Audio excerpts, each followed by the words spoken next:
ኮማሪ ደጋፊዎች ሁሊያን አልቫሬዝ ላይ በጣም የተለያዩ የምልክት ስድቦችን ጨምሮ እንዲሁም ተቃውሞችን ሲያሰሙት ነበረ። ተጫዋቾቹም ወር ደግሞ ግሪት በሚያደርጉበት ሰዓት ለደጋፊዎቹ ጥሎ ወጥቷል። ጭራሽ ቲሸርት ወርውረውበታል።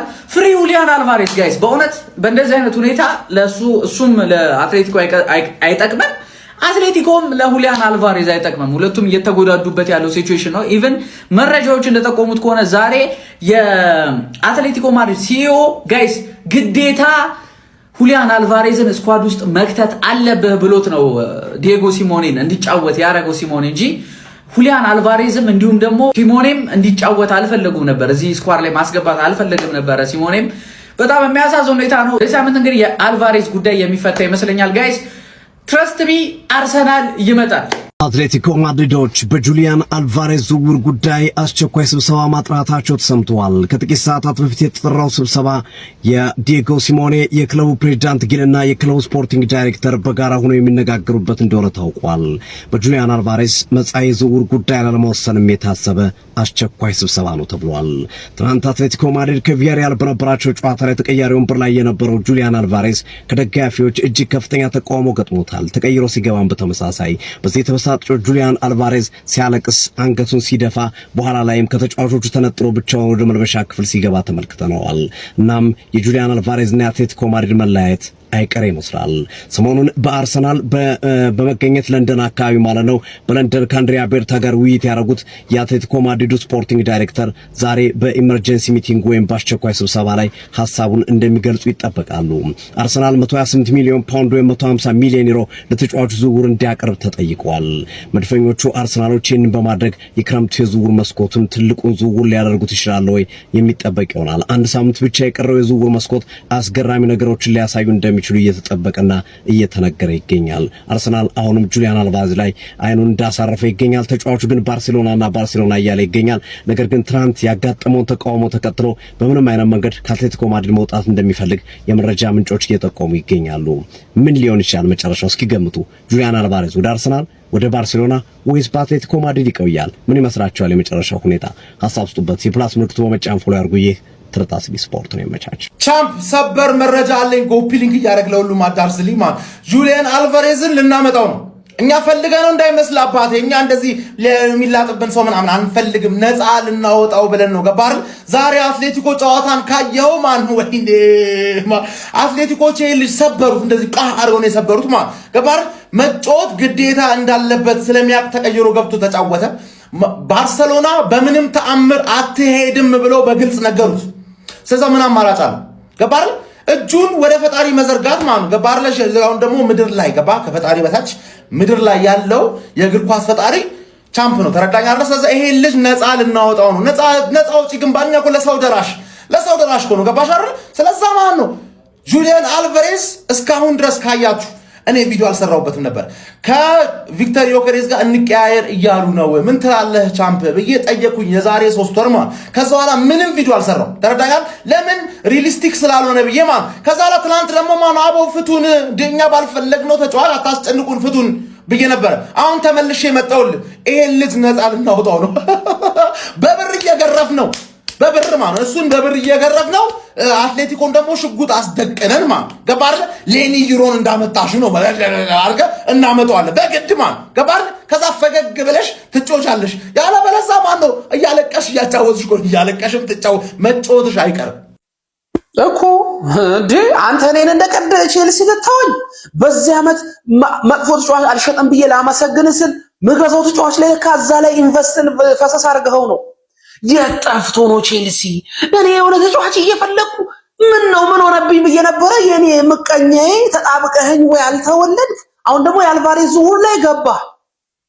ኧረ ተው ግን ቼልሲ፣ ኧረ ተው በአላህ ተወኝ። እሺ ለአንድሬ ቤርታ ደሞዝ አጋጭ። እኔ በኔ ስፖርቲንግ እኮ ዳይሬክተር እየመለመልክ እኮ ነው። ደሞዝሽ አጋጭ ክፈለው። እሱ የሚመለምለው ላይ ትገባለህ። እንዴት ነው ሲያው? ግን ልብህ ግን ልብ አይደለም እንዴ? ባርሳ ሄዳለሁ ብሎ እኛ ዋንጫ በልተን ራሱ አለ አይደለ እሺ እኛ ጋር አይነትና እያልነው እያለ አንቺ ደግሞ መጣሽ ገና ቡድን ግንባታ ላይ ሆነ ዋጋ ቢበዛ ብታዋድድብ ነው ምንም አባህ ፈጥርም። ነገሩ አፍዛ ደንዝ ከባኑ ሙድሪክ እኮ እኛ ጋር እየመጣ እኮ ነው እንዴ ሰባ አስገብተ ራሱን የ5 ዓመት ፈርሞ ያገኘው። አንተ እንደው አልቫሬዝ ወደ አርሰናል ሂር ዊ ጎ ምናምን እያላችሁ እንዳታዝጉን በመድኃኒዓለም ነው ብላችሁ ስለ እኔ አስደምሞኛል። አርሰናል በነገራችን ላይ የሆነ ተጫዋች አለ በተባለ ቁጥር አለው እያለ ነው። ገብቶሻል። እኔም ትልቅ ነኝ በቃ መጋፋት ጀምሯል። ትከሻ መለካካት ምናምን ጀምሯል ከነ ባርሳ ጋር ምናምን። ይሄ ትልቅ ነገር ነው በነገራችን። ግን እንዳታዝጉን በቃ የሚሳካ አይነት ዝውውር አይደለም። ይሄም እንደ ቪኒ ድንቁር እንዳታረጉን። ገብቷል። ቢሳካም አይጠቅምህም። ልጁ ከባርሳ ውጪ ምንም አልፈልግም ብሏል። ባርሳ አንዴ ልቡን ወስዶታል። እኔ መተት አሰርቶበት ይሁን ምን ይሁን አላቅም።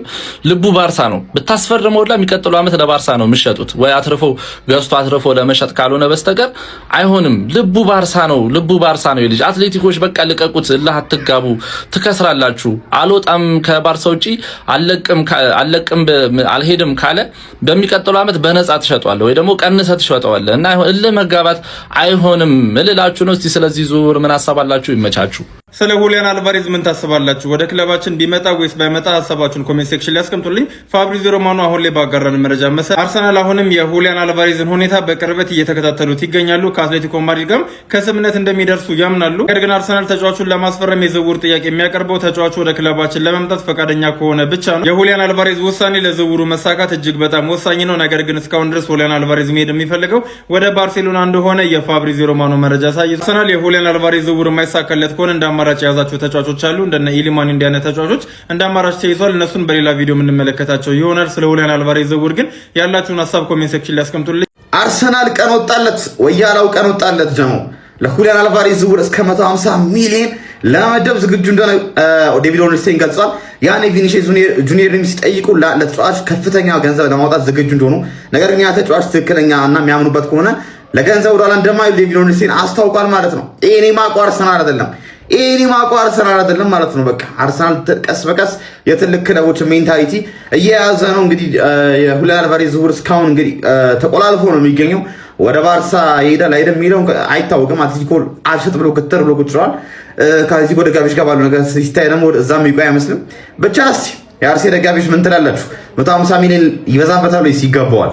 ምንድነው የምታጓጓን? ወይ ሽበል ወይ እምቢበል። ምክንያቱም ስለ ጁሊያን አልቫሬዝ በየቀኑ በጣም ወሳኝና የሚያጓጉ ዜናዎችን ነው እየሰማን የምንገኘው። አሁን ደግሞ ፋብሪዚዮ ሮማኖ ይዞት በወጣው ዘገባ አርሰናል አትሌቲኮ ማድሪድ የጠየቀውን 150 ሚሊዮን ዩሮ ለመክፈል ፍቃደኛ ነው። ነገር ግን ጁሊያን አልቫሬዝ ለአርሰናል በሩን እስካልከፈተና አረንጓዴ መብራቱን እስካልሰጠ ድረስ በፍጹም ይፋዊ ጥያቄ አያቀርብም ሲል ፋብሪዚዮ ሮማኖ ዘግቧል ማለት ነው። አርሰናል ከአትሌቲኮ ማድሪድ ጋር መስማማት ምንም ችግር እንደማይኖርበት ሙሉ በሙሉ እርግጠኛ ናቸው። ነገር ግን አልቫሬዝ እስካሁን ድረስ ለአርሰናል በሩን አልከፈተም። የጁሊያን አልቫሬዝ ብቸኛ ፍላጎት ባርሴሎና እንደሆነ ይታወቃል። ታዲያ አርሰናልን በአሁኑ ሰዓት እንግዲህ የጁሊያን አልቫሬዝን ፍቃደኝነት ነው እየጠበቀ የሚገኘው። በተለይ አርሰናል እንደ ጋብሪኤል ማርቲኔሊ ያሉ ተጫዋቾችን የሚሸጥ ከሆነ በቂ በጀት ለጁሊያን አልቫሬዝ የሚኖረው ሲሆን፣ የአርሰናል ደጋፊዎች ግን በሁለት ተከፍለዋል። ግማሾቹ እኛን የማይፈልግ ተጫዋች ለምን እናመጣለን በሚል ሲሆን፣ ሌሎች ደግሞ ሁሉም ተጫዋቾች የሚፈልጉት ክለብ አለ። ይህ የተለመደ ነገር ነው። ጁሊያን አልቫሬዝን ማምጣት ለአርሰናል እጅግ በጣም ወሳኝ ዝውውር ይሆናል እያሉ ይገኛሉ። እናንተን ሀሳብ ኮመንት ላይ አስቀምጡልኝ። ፎሎ ማድረግ ያረሰ ይመቻችሁ። የአርሰናል እና የባርሴሎና ደጋፊዎች በዚህ ቪዲዮ ላይ ትፈለጋላችሁ። በጁሊያን አልቫሬዝ ዙሪያ አዲስ ነገር ተሰምቷል። ቪዲዮውን በደንብ ኮፒ ሊንክ እና ሪፖስት እያደረጋችሁ ተከታተሉኝ። እንግዲህ በጁሊያን አልቫሬዝ ዙሪያ የአትሌቲኮ ማድሪዱ አሰልጣኝ ዲያጎ ሲሞኔ እንዲሁም ደግሞ የክለቡ ዳይሬክተር የሆኑት ማቴዎ እና ሲኢኦ ሂል ማርቲን በጋራ በመሆን አስቸኳይ ስብሰባ እያደረጉ እንደሚገኙ ነው እየተነገረ የሚገኘው። ጁሊያን አልቫሬዝ በአትሌቲኮ ማድሪድ ቤት የመቆየት ፍላጎት እንደሌለው በግብጽ በአደባባይ ላይ እንግዲህ ህልሙን ማሳካት እንደሚፈልግ ተናግሮ እንደነበረ የሚታወስ ነው። ታዲያም እንግዲህ ባርሴሎና የተጫዋቹ በጣም ከፍተኛ ፈላጊ ክለብ ሲሆን እንግዲህ ተጫዋቹም ወደ ባርሴሎና የማቅናት ፍላጎት እንዳለው መረጃዎች ጠቁሙ እንደነበረ የሚታወስ ነው። ወደ እንግሊዝም ወደ የትኛው ቡድን መመለስ አልፈልግም ቢልም ነገር ግን መድፈኞቹ አርሰናሎችም የተጫዋቹ ፈላጊ ናቸው ማለት ነው። ታዲያ ነገራቶች አልተገጣጠሙም። አትሌቲኮ ማድሪድ ተጫዋቹን መሸጥ የሚፈልገው ከስፔን ውጭ ላለ ክለብ ነው። ያ ማለት አርሰናል የተጫዋቹ ፈላጊ ለአርሰናሎች ነው መሸጥ የሚፈልገው ማለት ነው። ነገር ግን ተጫዋቹ ደግሞ ወደ እንግሊዝ መመለስ አልፈልግም ብሎ በግልጽ ተናግሯል። ወደ ባርሴሎና ነው መሄድ የሚፈልገው። በዛ መሀል እንግዲህ አንዳንድ ግጭቶች እየተነሱ እንደሚገኙ ነው እየተነገረ የሚገኘው። ትናንትና ደግሞ ከቪላሪያል ጋር በነበረው ጨዋታ ላይ ደጋፊዎች ሲቃወሙት ነበረ። በዛ ጫና ውስጥ እንዴት ነው የውድድር ዓመቱን የሚቀጥለው የሚለው ሌላ በጣም አጠያያቂ ጉዳይ ነው። ታዲያም ከስታዲየሙም በክለቡ አመራሮች በተነገረው ነገር ምክንያት ተጫዋቾች ከደጋፊዎቻቸው ጋር ሰላምታን በሚለዋውጡበት ሰዓት ላይ እሱ ግን ለብቻው ተነጥሎ ወደ መልበሻ ክፍል ሲገባ መታየቱ በጣም አነጋጋሪ እንደነበር የሚታወስ ነው። አሁን ላይ በዚህ ጉዳይ እንግዲህ የክለቡ አመራሮች አሰልጣኝ ዲያጎ ሲሞኔን ጨምሮ ስብሰባ ላይ እንደሚገኙ የተነገረው። በቅርቡ አዲስ ነገር ሊኖር ይችላል። ኮፒ ሊንክ ሪፖስት እያደረጋችሁ መረጃዎቹን ተከታተሉ። ጁሊያን አልቫሬዝ በራሱ ደጋፊዎች እንደተጫውበት ሰምታችኋል። ያው ልጁ መውጣት ይፈልጋል። ኦብቪየስሊ አትሌቲኮች በስማም ጨውበት ነው ምን አባቴ በቃ። እና ግን ችግሩ ምን መሰላችሁ? ልጁን አርሰናል ይፈልገዋል። ልጁ ግን የሚፈልገው ባርሳን ነው። ያው ትልቅ ክለብ ነው የሚፈልገው። አርሰናሎች ግን እሱ የሚፈልገውን አትሌቲኮ የሚፈልገውን ሁሉን ነገር ለማቅረብ ቅርብ ነውና ይዋጥላችኋል። የአርሰናል ደጋፊዎች አሁን በቃ ሳይፈልግ የሚመጣ ተጫዋች እኮ ቢቀር ነው የሚሻለው። ለማንኛውም አርሰናል ቤት ይመጣል አይመጣም ያው ከደጋፊዎቹ ጋር ጥሩ ሁኔታ ላይ አይደሉም። አትሌቲኮች ግን በግድ ማስቀረቱ ነው የፈለጉት። ግን ያው ግርግሩ ምናምን የሚሆን ነገር ከሆነ እና እንደዚህ የሚቀጥል ከሆነ ጥሩ ስለማይሆን መሸጣቸው አይቀርም። እነሱ መሸጥ የሚፈልጉት ያው ለአርሰናል ነው። ልጁ ግን የሚፈልገው ባርሳ ነው። ቻምፒዮንስ ሊግ ያለው ክለብ ስለሚወድ ማለት ነው። አሁን አርሰናል እኮ ምን ብለህ ታማልላለህ? ልጁ ምን ብለህ ልጠራው ትችላለህ? ችግሩ እሱ ነው። ዝም ብለሽ ብር ካላፈሰስክበት እሱ ነው።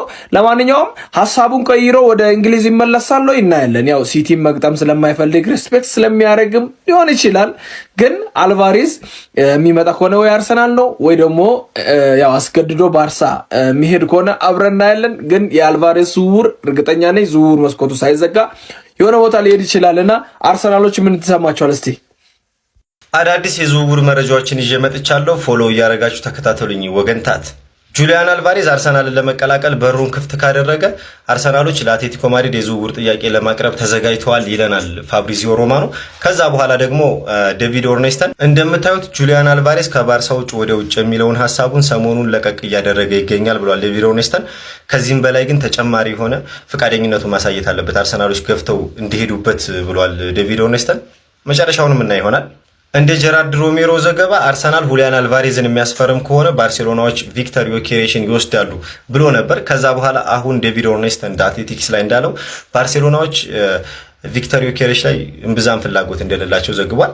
አስቶን ቪላዎች የክሪስታል ፓላሱን አጥቂ ጆዋን ፊሊፕስ ማቴታን ለማስፈረም የዝውውር ጥያቄ እንዳቀረቡ ዴቪድ ኦርኔስተን ዘግቧል። ማንቸስተር ሲቲዎች ኢንዞ ፈርናንዴዝን ከቼልሲ ለማስፈረም የዝውውር ጥያቄ ለማቅረብ እየተዘጋጁ እንደሆነ ተዘግቧል። ኬፓ አሪዛባላጋ በአርሰናል ቤት የመቆየት እድሉ ሰፊ እንደሆነ ገነር ብሎጎች ዘግበዋል። ኖቲንግሃም ፎረስቶች ሊያም ዴላፕን ከቼልሲ ለማስፈረም ተቃርበዋል። ጋብሪኤል ማርቲኔሊ የዝውውሩን ጉዳይ ለመጨረስ ወደ ሳውዲ አረቢያ አቅንቷል የተባለው መረጃ ውሸት እንደሆነ ፋብሪዚዮ ሮማኖም ዘግቦ ነበር።